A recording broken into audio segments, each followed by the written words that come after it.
আজকে দেখাবো বরিশাল বেলস পার্কে এটা আবার কিসের রাইড এবং পার পার্সন কত টাকা করে নিচ্ছে তারা। আর হঠাৎ করে বেলস পার্কে এত এত মানুষ কেন, জনসমুদ্র মনে হচ্ছে। আর অবাক করা কিছু তথ্য থাকছে আজকের ফুল ভিডিও স্কিপ করা যাবে না, স্কিপ করলে আপনি Awami League. What's up everyone, this is me Abu Sufiyan Abir, welcome to another blog.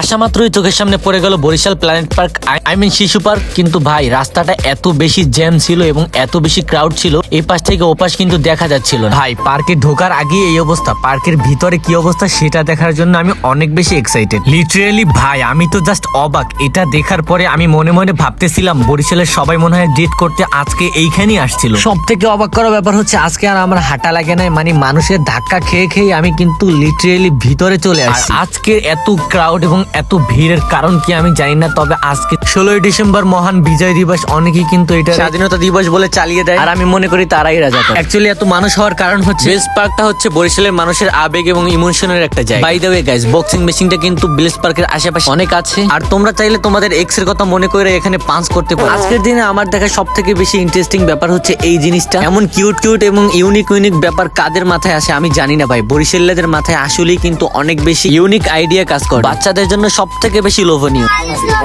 আর এই কার রাইড গুলো কত টাকা করে সেটা কিন্তু আমি জানি না ভাই, আর এই কার গুলো সম্পূর্ণ রিমোট দ্বারা কন্ট্রোল করা হয়। আর আমার কাছে এই ব্যাপারটা অনেক বেশি ইউনিক এবং অনেক বেশি ভালো লাগছে, কারণ এই গাড়ি কেনা সবার কাছে পসিবল না, তো সবাই কিন্তু এখানে রাইড নিতে পারে। বিজয় দিবস উপলক্ষে বিজয় মেলা এখানে হচ্ছে আর এক ধামাকা ভাই। এন্ট্রি গেট দিয়ে ঢোকা মাত্রই আমার অনেক বেশি যুদ্ধের সম্মুখীন হতে হয়, আর ঢোকা মাত্রই চোখে পড়ে যায় অনেক সুন্দর একটা স্টেজ। আমার দেখা ইতিহাসের সব থেকে সেরা স্টেজ, যেখানে দর্শকরাই ভিড় করে আছে, সিঙ্গারের কোনো খবর। তবে সব মিলিয়ে আমি একটা জিনিস বলতে পারি, বরিশালের মানুষগুলো অনেক বেশি সহজ সরল এবং অনেক বেশি সংস্কৃতি প্রেমী। অনেক বেশি ভিড় থাকার কারণে আজকের ভিডিও এই পর্যন্তই। ভিডিও ভালো লাগুক আর না লাগুক, লাইক কমেন্ট শেয়ার কিন্তু অবশ্যই করে দিতে হবে, আর যদি না করেন তাহলে আপনি আবারও